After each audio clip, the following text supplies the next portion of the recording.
Hello, everyone. Welcome to our sixth webinar. This webinar will be the final one in the series of legal webinars for the Web3 founders. Hope all the previous webinars were useful for you and you found some useful and interesting information there, especially for your Web3 startup legal structuring. As usual, let me start with checking the connection. And please send plus to the chat if you can properly hear me and if you can see the slides. So I'll be sure that all is sorted from the technical perspective. And again, as usual, we will split our webinar into two parts. The first part will be the content part, and the main topic for today is about DAO legal structuring. This is a very new concept for today, and for now, there is no very well established approaches and practices how to legally structure these autonomous and ownerless structures. That's why today we will discuss some existing case studies, and it will be more like sharing the ideas how to approach this very new concept from the legal perspective. And the second part we will spend for the Q&A session. So please feel free to send your questions into the chat, and I'll be very happy to cover all of them after the end of the content part. And hope will help you to clarify some very important legal matters when it comes to building these decentralized autonomous organizations. Before we start, just a few words about myself. My name is Nestor Dubnevych. I'm a co-founder of Legal Notes, and I'm also an international legal specialist working with the blockchain and Web3 companies since 2015. Since that time, we collected some case studies and experience, which I'll be happy to share with you today, and try to narrow down specifically for our today topic about the DAO legal structuring. I'm also a contributor to the Legal Notes Resource Center, where you will be able to find more information about this concepts of decentralized legal structuring or decentralized legal structures. And there are also some quite interesting tables and charts. So please feel free to visit our Legal Notes Resource Center on our Legal Notes website. Hope it will be helpful. Just a few words about Legal Notes. Legal Notes is the platform which helps tech founders to solve their cross-border legal tasks. We are helping the founders to do this by providing them with the virtual legal officer service, who is basically a dedicated in-house legal team member or the dedicated legal manager who help founders first to navigate around different options, different regulations, and different strategies, how the cross-border legal structure might be built. And secondly, helps the Web3 founders to engage the most relevant and most cost-effective local legal providers for their specific tasks from the Legal Notes network of vetted providers. So if you are now in process of creating this cross-border legal structure for your international Web3 company, we will be very happy to speak with you. So please feel free to book the call on our website. We will be happy to explain more about virtual legal officer service and explain how it might help you to build a proper cross-border legal structure. Another super important disclaimer for all our content, including webinars, our articles on the resource center, all charts and materials that we send to our subscribers. This is not a legal advice, and we would like to kindly ask you to consider it just for the informational purposes. And in case it's necessary to receive some legal conclusion or legal analysis in specific countries, we recommend to do this with the help of local qualified legal professionals And such professionals you might find on Legal Notes platform with the help of your virtual legal officer. So again, if you might be interested in this, please feel free to visit our website, and we will be happy to speak with you about this. Coming back to our main topic, today we will speak about the DAO legal structuring. But considering that this is the final sixth webinar of our series of legal webinars for Web3 founders, it's always nice to make a small step back and try to reconsider or to think about some previous topics and some previous legal content that we have already discussed on the previous webinars to simply remind ourselves what we have already covered and where there is the DAO concept in this whole roadmap.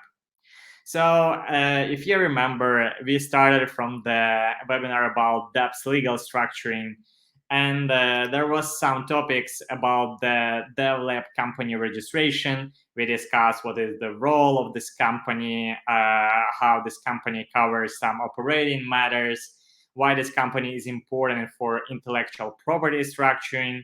And if you remember, we split this intellectual property into on-chain and off-chain parts and discussed how to protect or structure each of this part of intellectual property. And we also had a separate webinar about the Web3 products, where we discussed exchanges, wallets, NFT marketplaces, DeFi protocols, play-to-earn games, and some other types of Web3 products. We discussed the criteria which should be taken into account when deciding how these products should be regulated and which requirements these products need to follow to be compliant. So all this was done on this first part of our webinars, which were related to this usual first stage of the Web3 roadmap, which is the product building and the creation of the dev team.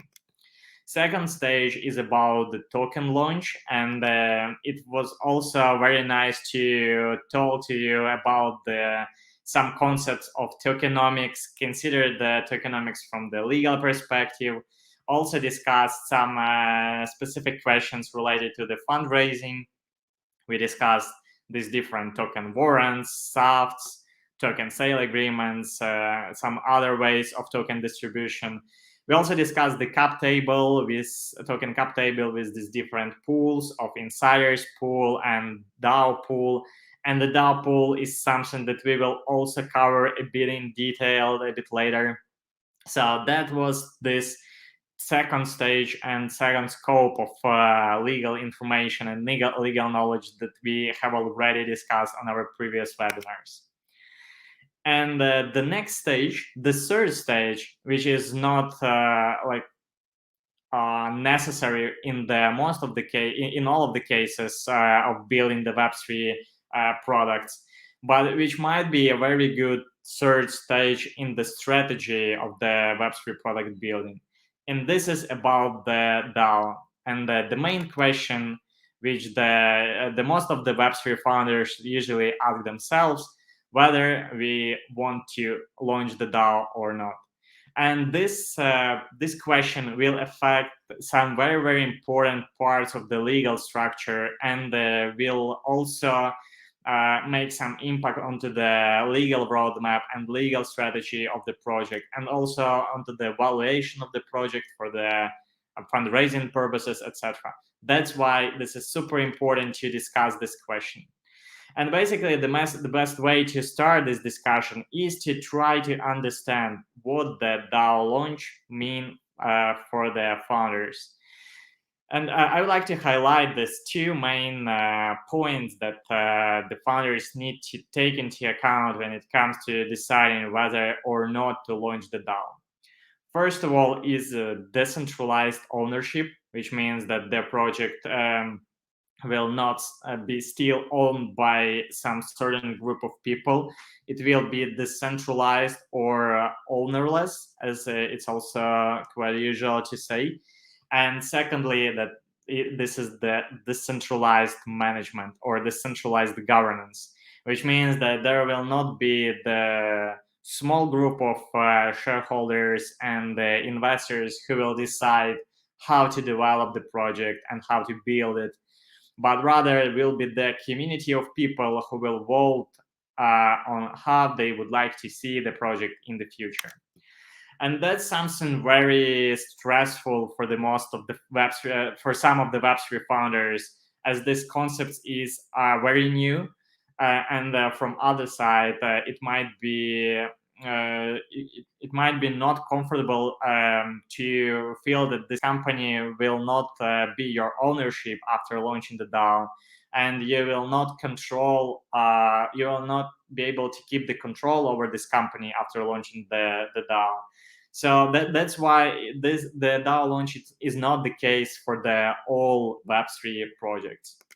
But for the founders, for the Web3 founders who can find some opportunities in this DAO concept, there might be some advantages of the transparency, of the sustainability, of the higher engagement of the community around the project when they start thinking about the DAO launch.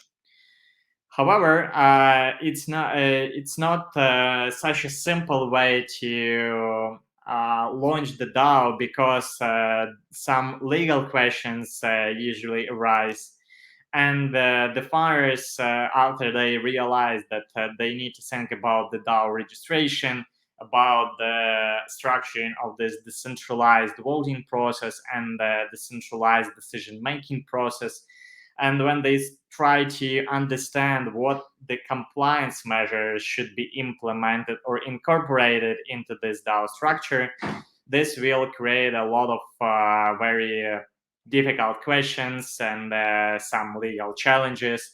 And today we will try to cover all these questions on our webinar. We structured it in the following agenda. We will start with some DAO-related case studies and use cases where it might be more relevant to launch the DAO, but this will be more like a thoughts from the business perspective. Hope these thoughts will help us to then clarify which legal questions we need to cover to understand how to structure this DAO from the legal side. And among these questions, we will discuss first DAO governance. This DAO governance module will include the DAO membership, the DAO decentralized voting process, and also the structure of DAO governance bodies. We will also discuss the DAO Treasury, as this is the crucial criteria when it comes to DAO legal structuring, to understand what will be the ways to form and to grow the DAO Treasury for each of the DAO. And it will help us to also make some classification of different DAOs depending on the type of their treasuries. And the final fourth question from our agenda will be about the DAO company, its role in the whole Web3 legal structure, and also some compliance matters that should be considered by the Web3 founders when they start this DAO company registration. So that's the agenda, and let's move forward and try to cover all of these questions. First question is about the DAO use cases. And that's something that I would like to discuss with you from the business side, to then narrow down this to more legal questions. I split these use cases into two types. The first type includes the use case where the founders plan to create the company with the centralized dividend distribution, with the expectations to have and to keep the full control over the company, over its assets, its people, and some other parts of the business. And the third, this is also the company where the equity-related exit strategy is planned by the founders. If all these three criteria are met, it's probably the case where it might be not relevant to even think about the DAO, because the DAO is more about the decentralization. The DAO is more about the strategy where there is no dividend distribution, and there is rather some on-chain rewards protocols that are very closely linked to the tokenomics of the project and to some motivations and incentive schemes for the community. There is no centralized ownership and control over the assets, but it's rather the strategy to open source the assets of the company, especially when it comes to the intellectual property. And again, this is something that we discussed on our second webinar about the IP structuring for the Web3 projects. And thirdly, it's about the token-related exit strategy, as token usually becomes the core asset which makes its impact on the company's valuation and become the core asset for the whole community to and become the asset which is usually used to incentivize the community, the founders, the team, the investors, the advisors, and all other participants of the ecosystem, including validators, oracles, end users, token holders, etc.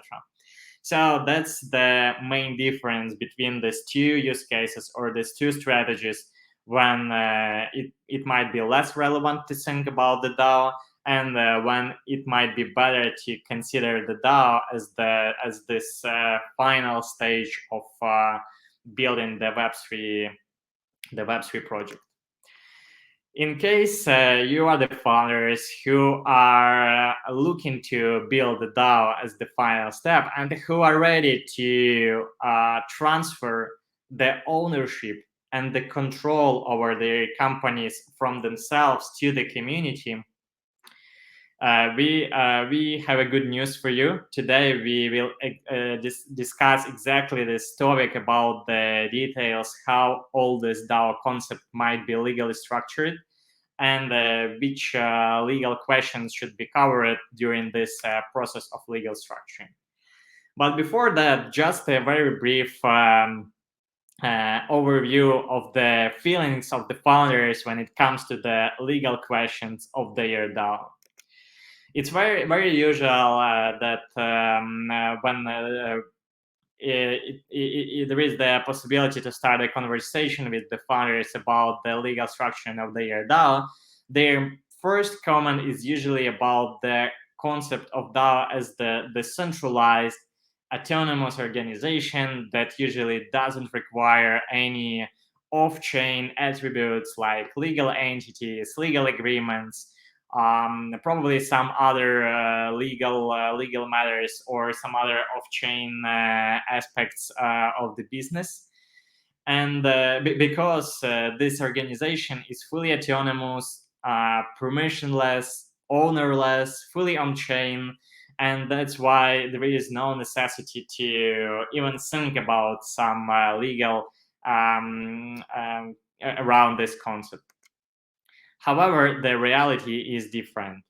And if the DAO doesn't have its own legal representation or its own legal entity, it seems that this DAO will now have its own legal personality, and this will result that this DAO will have a lot of will face a lot of difficulties in the future in cooperation with some off-chain market players. For example, if the DAO will need to engage some contractor and sign the agreement, or if the DAO will need to donate some very good market initiative which helps the DAO to boost its own protocol or some other open source solution. In this case, there will not be any legal personality which will be able to or which will be entitled to sign the legal documents on behalf of the DAO community. That's the first problem.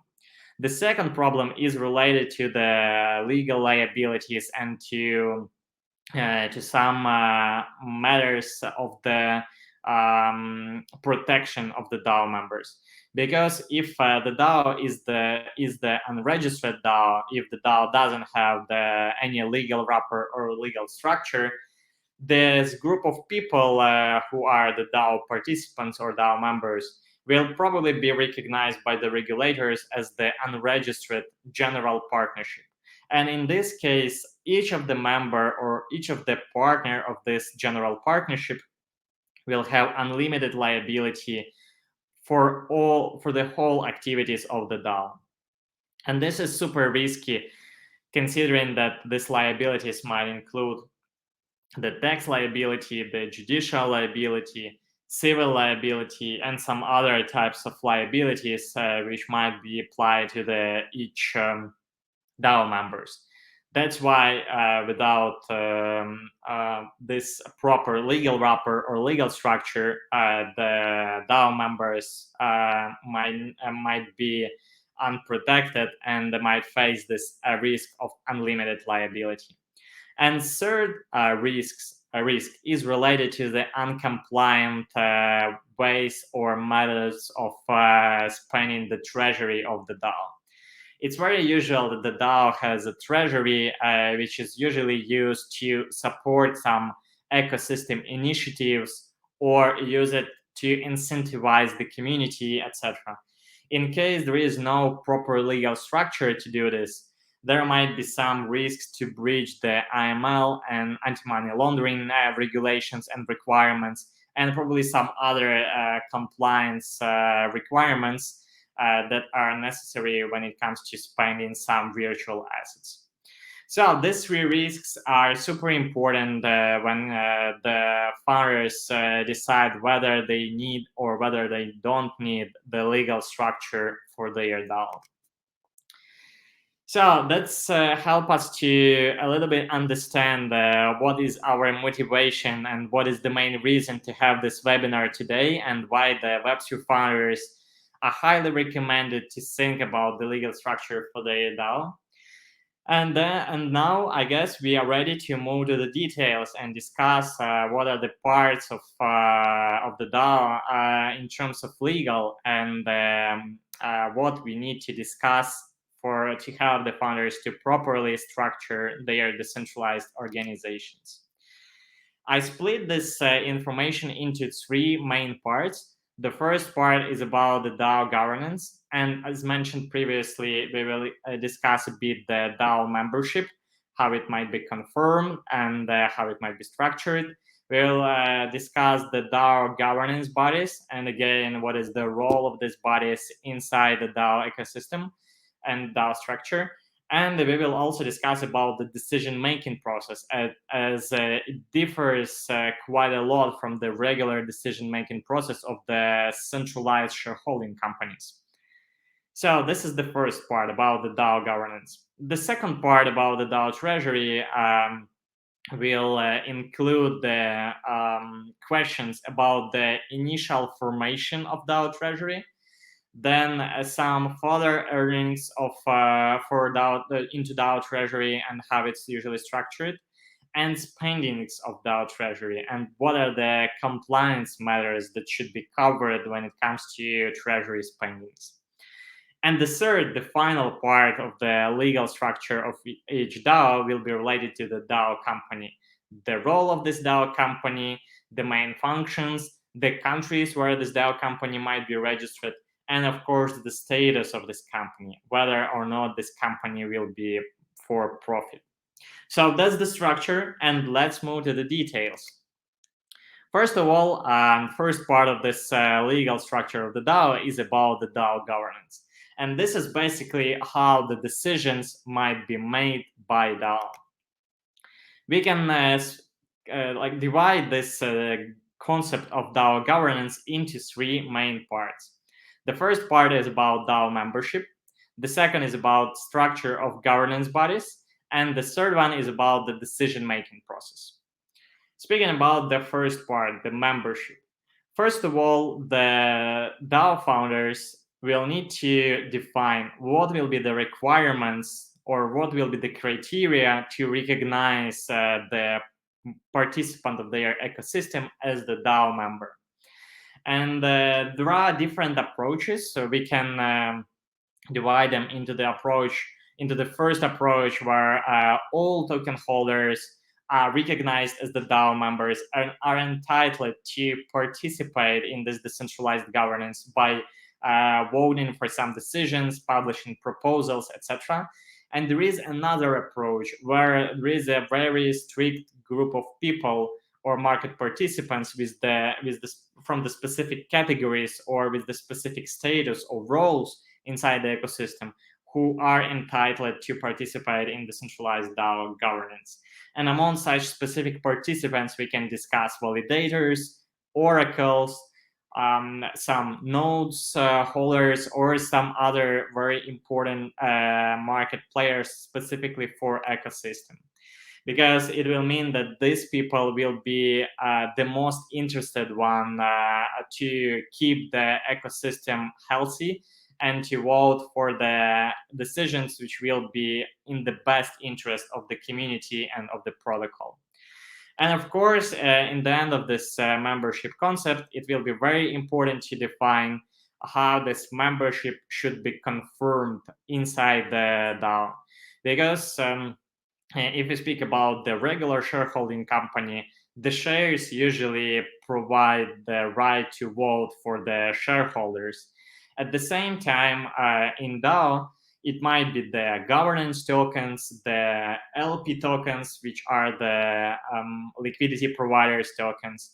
And these tokens are especially important when it comes to creating this on-chain voting process, where the DAO members will be able to use their tokens to make their to provide their will or to make their vote on some decisions. And these tokens, these technical aspects of the on-chain voting process will be super important when it comes to the DAO membership structure. Secondly, let's discuss the governance bodies. The governance bodies is the structure of the bodies inside the DAO, where each of this governance body will have its own role, its own functions, its own powers. And basically, the most common governance body is the community of DAO members, or the general, let's call it general meeting of DAO members. But at the same time, in some of the cases, it's also important to have this legal representative of the DAO members, or the person who will be responsible for incorporation of the decisions or for some secretary matters as a result of the voting process of the DAO members. That's why some of the DAO founders incorporate into their DAO structures the board of directors or the boards of advisors. They also might think about the DAO secretary, who will cover all, let's call it corporate secretary matters like resolutions or proposals publishing, etc. If at the first time it should be made manually off-chain and then transform it into the on-chain process. There might also be the treasurer, the person who will be responsible for opening the DAO Treasury and sending some funds to the market, to the community, or to the market players according to the decisions of the DAO members. And of course, there might be some guardians or supervisors who are the intermediaries between the DAO members and the this executive bodies, like a board of directors, for example, and who are responsible for the supervision of the process of decision incorporation after the DAO members made their votes. So that's about the governance bodies. And the third part is about the decision-making process. That's basically about the process of how the DAO members are entitled to publish their proposals. What is the quorum of the DAO members that should support this proposal to make it available for the voting of the whole community of DAO members? And also, what is the process of execution of these decisions? And that's where this structure of the governance bodies of the DAO is super important to structure and to think about. So that's about this whole concept of DAO governance. And in the end, all these important matters should be incorporated into the DAO constitution, which will be the document where all these details of DAO voting process, of DAO governance body structure, and also of the requirements for the DAO members should be incorporated and reflected. Because this document, after all, will be used by the registered agents of your DAO company to reflect some of these important governance-related matters in the constitutional documents of the DAO company. That's why this DAO constitution is super important. First, to be transparent with the community, and second, to use it in the future for some corporate matters related to the DAO company. So that's all about DAO governance. Let's move to the DAO Treasury, which is the second part of the DAO Legal, and which is also super important, and I even can say crucial for the legal qualification of the DAO model. Let's consider the DAO Treasury question in the genesis of this treasury creation or initial formation and further earnings and spendings. On our previous webinar, it was fourth webinar, it was about the tokenomics, token cap table, token pools, and token distribution plan or token distribution strategy. And that's the topics that we will also cover a bit now, because they are very close to the formation, to the question of the initial formation of the DAO Treasury. And basically, you can see this token company that we discussed on our fourth webinar, and where this company holds the whole initial token issuance, which is usually split into two main token pools. The first one is the insiders token pool, and the second one is the DAO token pool. Second stage is to of this token company, or one of the main responsibility of this token company is to distribute the tokens from the insiders token pool to the founders, team, advisors, and investors. That's the first stage of token distribution, and is basically related to the insiders token pool. But we also have the DAO token pool, and we need to understand how this DAO pool should be distributed by this token company, or how it should be transferred. And basically, this third stage is that DAO company transfers this DAO token pool to the on-chain DAO token treasury. And the fourth stage is that the DAO members are then become entitled to participate in the decentralized management of this on-chain token treasury. That's the process how this DAO token pool is moved or is transferred from the DAO company to the on-chain treasury.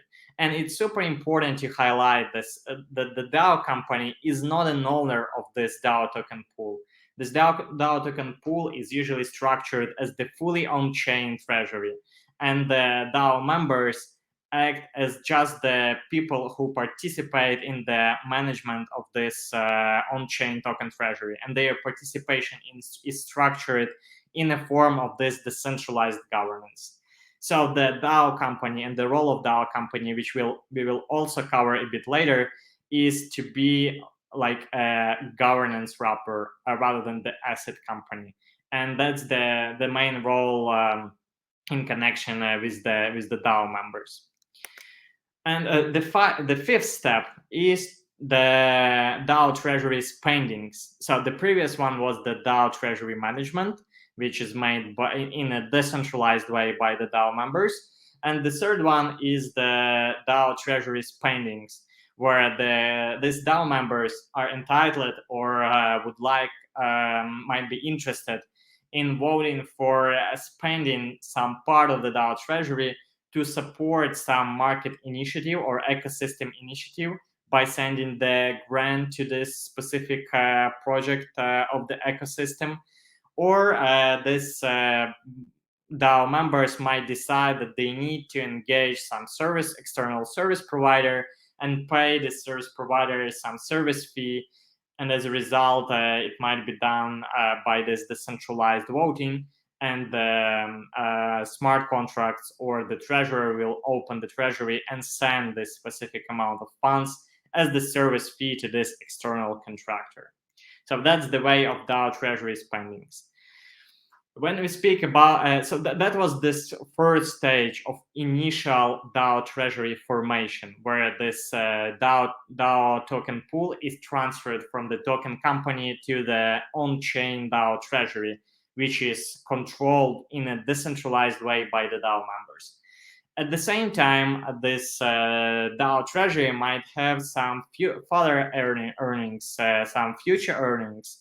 And here we can see how this future earnings might be structured in relation to the on-chain DAO Treasury.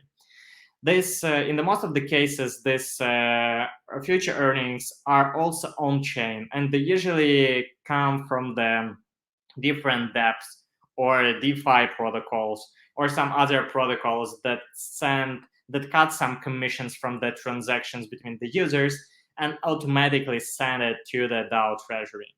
And these earned tokens are also held by this on-chain DAO Treasury and are controlled by the decentralized community of DAO members.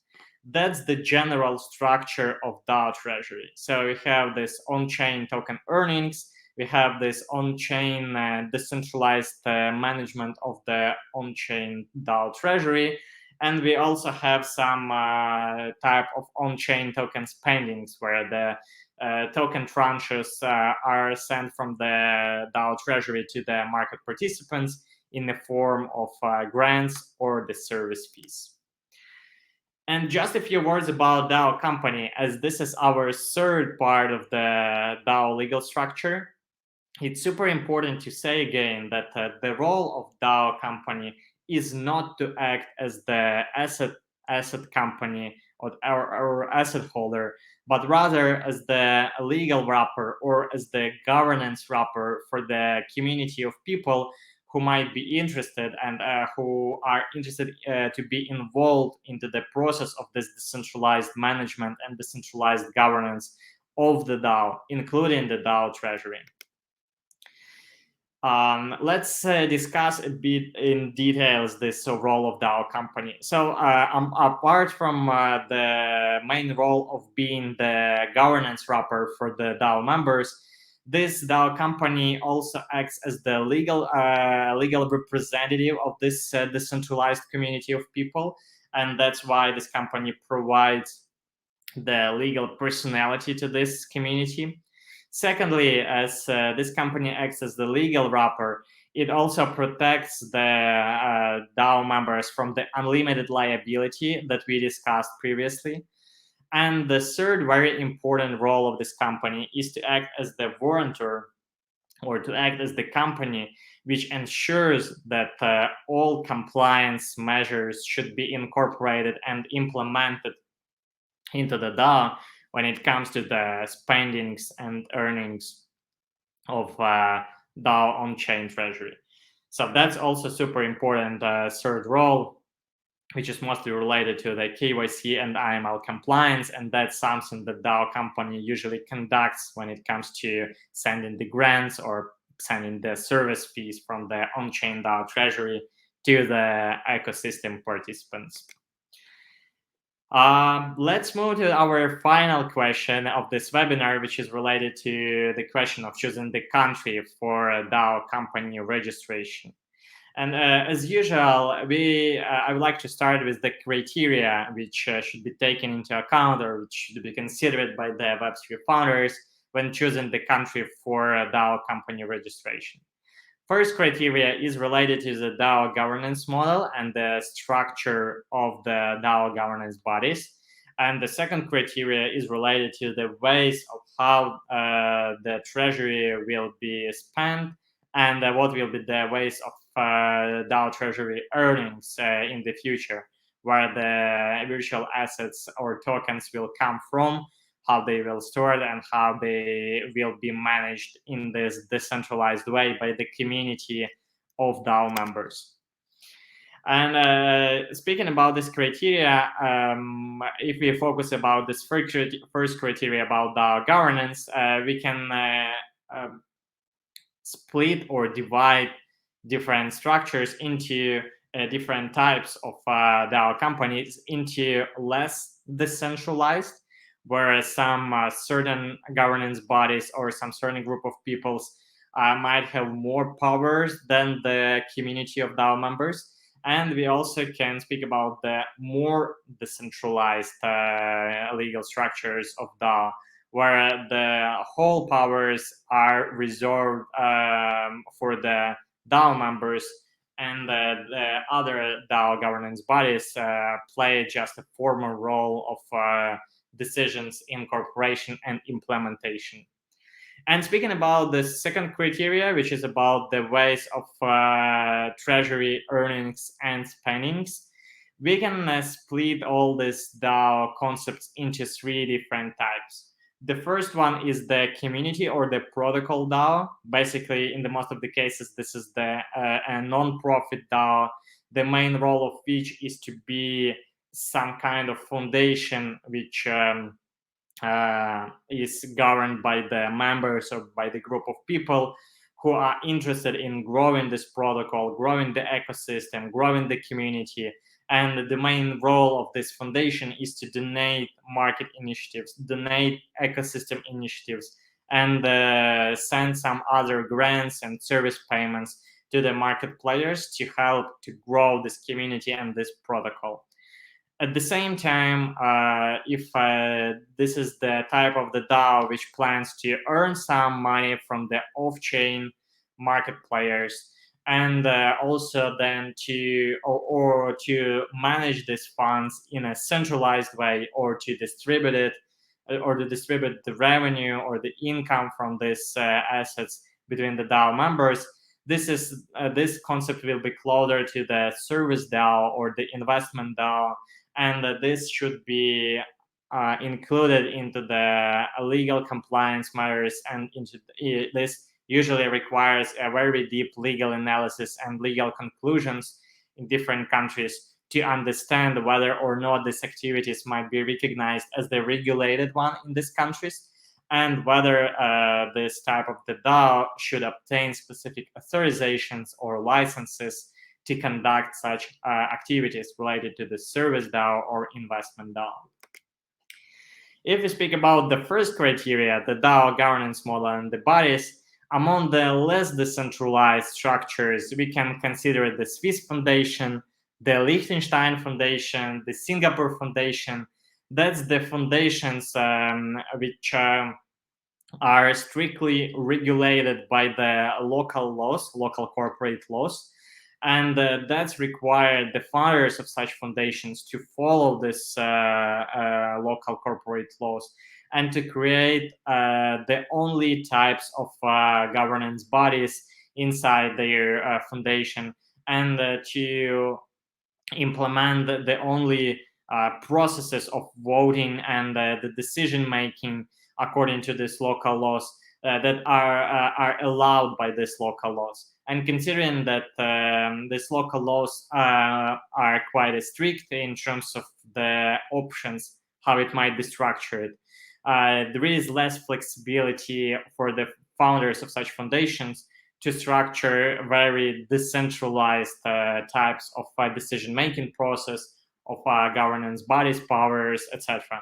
That's why we can say that this type of countries provide the less decentralized types of structure for creating the DAO company.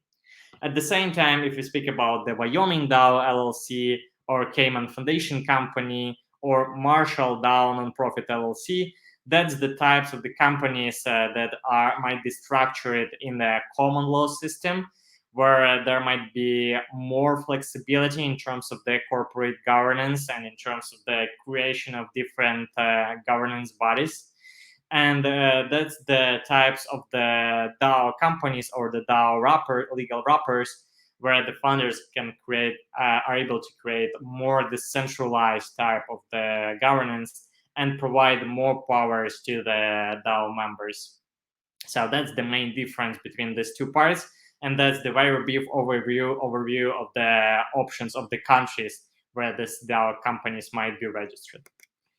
If we take a look onto the list of the countries from the perspective of the DAO Treasury earnings and spendings, it's very important to say that the community or the protocol DAO that we discussed previously might feel themselves more comfortable in the countries of Switzerland or Cayman and be registered as the Swiss Foundation or Cayman Foundation Company or Marshall DAO Nonprofit LLC, as this type of DAO, which is a community or the protocol DAO, is usually not for profit. And that's why these non-profit structures or non-profit trust-based structures might be more suitable for these specific types of the DAO. At the same time, if we speak about the service DAO or the investment DAO, the Liechtenstein Foundation, the Wyoming DAO LLC, or the Cayman LLC might work better, as these types of legal structures might be for profit, and they might be allowed to earn some off-chain profits to make some dividend or income distribution among the DAO members. But again, it's super important to obtain the proper legal opinions on whether these activities might be or might not be recognized as the regulated activities in each of these countries, to understand and to check whether there might be the requirements to obtain some specific licenses or authorizations, like private investment fund authorizations or some asset management company authorization or broker license or some other types of financial and securities licenses. That's super, super important when it comes to the service or investment DAO creation. That's all for today. We had a longer webinar than the previous one, and I'm really happy to have you during all of these webinars and to share with you some case studies, some general concepts of the DAO, of the Web3 project's legal structuring, including this dev lab companies, token companies, DAO companies, and all related legal works. I would like to welcome you to watch the previous webinars if you missed something. I think that the best way is to move step by step, because every webinar is closely linked to the next one and to the previous one. And to get this general overview or general picture of the Web3 legal structuring, it's better to watch all of the webinars, and hope it will be really helpful for you. I'd like to also invite you to book the call on our website legalnotes.com or by using the QR code on the screen to have a one-to-one session and discuss some specific questions related to the DAO legal structuring. We'll be very happy to share with you more information, discuss the options, and also help you to navigate around these regulatory options around the world, and help to engage the most relevant local providers to properly structure your Web3 project and to build this cross-border legal structure for your international project. So you're very welcome to watch the webinars, to book the sessions on Legal Notes, to read the Legal Notes Resource Center, where we publish the new articles every week. Hope all of this will be helpful, and thank you again very much for your attention. And now I'm ready to move to the second part of the webinar. As I mentioned, it's a Q&A, and I'm happy to cover a few questions. And I can see in our chat the question from Roshi, which is as follows: which is the best jurisdiction for DAO for regulatory security, speed of execution, and cost? Good question. Thank you very much. And again, as we briefly covered this question on our last point from our agenda during the webinar, the best way to start the analysis or the overview of the possible options of DAO legal structuring is to understand these two main criteria of DAO. The first one is the type of governance. It will be very important to understand whether the DAO will be more decentralized, where all the whole powers of decision making will be moved to the DAO members, or it should be less decentralized, where the strict group of people, for example, the validators, the contributors, the oracles, or some other important ecosystem players will be involved into the DAO governance. And according to this DAO governance model, some of the options might be more suitable, and another one will be probably less suitable for the specific DAO model. And secondly, it's crucial to understand what is the type or what are the ways of DAO Treasury earnings and spendings. Because depending on this, the DAO might be recognized as the community or the protocol DAO, or rather as the service or investment DAO. And each of these cases will have its own legal implications, will have its own legal checklist, its own legal and regulatory compliance, and probably some of the cases of service or investment DAO might require this specific regulations or licenses to be registered and to be launched there. So that's the criteria that should be considered by the Web3 founders before they start the DAO company registration. And after they define this, it's easier to make a short list of the countries, obtain the local legal opinions from the local qualified providers, and then make a final decision which type of country and which country and which type of legal entity might be the most suitable one for this specific kind of the DAO. So hope it's helpful. I guess this frameworks might help the founders to better understand the scope of options or the list of options for DAO legal structuring. And I'm open for another one question. So please feel free to send it to to our chat. Today we had quite a long webinar, and that's from my perspective that's quite reasonable, because the topic of the DAO legal structuring is quite a difficult one, and usually requires a sophisticated approach from the legal perspective, because a lot of matters and a lot of things should be taken into account when building this proper structure. So it seems that we don't have other questions, and I would like to thank you again for your attention, for attending on our previous webinars, for attending for this webinar. Hope it was helpful, and wish you good luck with your projects, and welcome to our Legal Notes website. We'll be very happy to talk to you and to provide you more details on our one-to-one sessions. Good luck with your projects, and let's stay in touch. Goodbye.